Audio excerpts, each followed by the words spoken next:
అతిమధుర చూర్ణాన్ని బాలింతల్లో స్తన్యం బాగా వృద్ధి చెంది చక్కటి స్తన్యం శిశువుకి ఇచ్చేందుకు కూడా అవకాశం ఉండేందుకు ఈ యొక్క అతిమధుర చూర్ణాన్ని వాడతారనమాట. మరి ఈ రోజుల్లో వివిధ రకాలైన కారణాల రీత్యా మాతృత్వం పొందినప్పటికీ తల్లులకి శిశువుకి స్వయం స్తన్యాన్ని ఇచ్చేటువంటి భాగ్యం కలగకపోవడం చాలా చాలా దురదృష్టకరం. ఏది ఏమైనప్పటికీ మరి ఆ మాతృత్వపు మధురిమలు కోలాలంటే ఆ మాతృత్వంలో మరి ఆ యొక్క సంపూర్ణంగా క్షీరం ఉత్పత్తి అయ్యి ఆ క్షీరాన్ని శిశువుకి ఇవ్వడం కూడా చాలా చాలా ముఖ్యమైనటువంటి అంశం.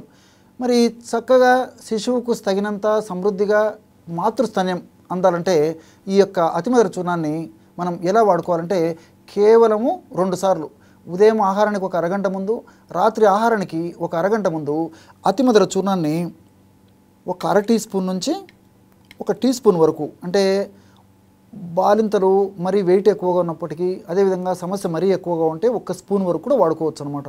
అలా కాకుండా మరి వెయిట్ తక్కువగా ఉండి సమస్య కొద్దిగా ఉంటే అర టీ స్పూన్ వాడితే సరిపోతుంది. కాబట్టి అర టీ స్పూన్ నుంచి 1 టీ స్పూన్ వరకు, అంటే 2.5 లేదా 3 గ్రాముల నుంచి 5 గ్రాముల వరకు కూడా ప్రమాణంగా వాడుకోవచ్చు. ఒక్క ప్రమాణంగా ఈ విధంగా 2.5 నుంచి 3 గ్రాములు లేదా 5 గ్రాముల వరకు నేను చెప్పినటువంటి పద్ధతిలో ఈ యొక్క చూర్ణాన్ని తీసుకొని దీన్ని 50 నుంచి 100 మిల్లీలీటర్ల గోరువెచ్చని పాలలో కలిపేసేయాలి. అంటే మనం అతిమధుర చూర్ణాన్ని 50 మిల్లీలీటర్ల నుంచి ఒక 100 మిల్లీలీటర్ల వరకు గోరువెచ్చని పాలు తీసుకోవాలి. ఆ పాలల్లో ఈ యొక్క చూర్ణాన్ని కలిపేసేయాలన్నమాట. కాబట్టి ఒక పావు నిమిషము లేదా ఒక అర నిమిషం బాగా కలపడం వల్ల ఈ యొక్క చూర్ణం అంతా ఈ యొక్క పాలలో కలిసిపోతుంది అనమాట. ఈ విధంగా కలిసిన తర్వాత ఈ యొక్క పాలను సేవించాలి. ఈ విధంగా ఉదయం ఒకసారి సేవించాలి, రాత్రిపూట కూడా మరొకసారి సేవించాలి. ఈ విధంగా క్రమం తప్పకుండా రోజు 2 సార్లు ఈ యొక్క అతిమధుర చూర్ణాన్ని పాలలో కలిపి సేవించడం వల్ల మరి బాలింతల్లో వివిధ రకాలైన హార్మోన్లలో మార్పులు జరిగి చక్కటి పరిస్థితి ఏర్పడి స్తన్యం చక్కగా వృద్ధి అయ్యేందుకు అవకాశం ఏర్పడుతూ ఉంటుందన్నమాట. మరి ఇదే ఔషధము స్త్రీలలో ఎక్కువగా బహిష్టు అయ్యేటువంటి పరిస్థితులు ఉన్నప్పుడు కూడా ఇదే ఒక ఔషధాన్ని వాడుకోవచ్చు.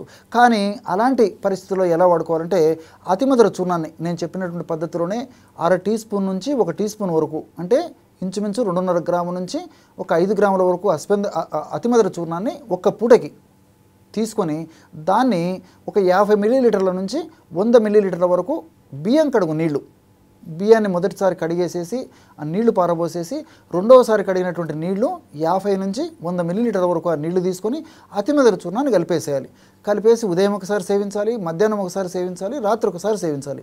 ఈ విధంగా క్రమం తప్పకుండా రోజు 3 సార్లు ఈ యొక్క ఔషధాన్ని ఈ పద్ధతిలో వాడుకోవడం వల్ల స్త్రీలలో అధికంగా బహిష్టు కావడం అనేటువంటి సమస్య తగ్గిపోతుంది. కొంతమంది స్త్రీలను మీరు గమనిస్తుంటారు, వాళ్లకు డేట్ వచ్చినప్పుడు నెలసరి వచ్చినప్పుడు విపరీతమైన రక్తస్రావం జరిగిపోయి బహిస్రావం జరగడం వల్ల నీరసము, నిస్త్రాణ, బడలిక, ఆయాసపడడం ఇలాంటి లక్షణాలన్నీ కలుగుతుంటాయి. ఓపిక లేకపోవడం అనేటువంటి పరిస్థితి ఏర్పడుతుంది. క్రమక్రమంగా రక్తహీనత జరిగేటువంటి పరిస్థితి ఏర్పడుతుంది. మరి ఇలాంటి పరిస్థితులు అన్నీ కూడా ఎదుర్కొని మరి ఆ యొక్క బహిష్స్రావాన్ని తగ్గించేందుకు ఇప్పుడు నేను చెప్పినటువంటి పద్ధతిలో ఈ యొక్క ఔషధాన్ని వాడుకోవడం వల్ల చాలా సమర్థవంతమైనటువంటి ఫలితాలు కలుగుతాయి.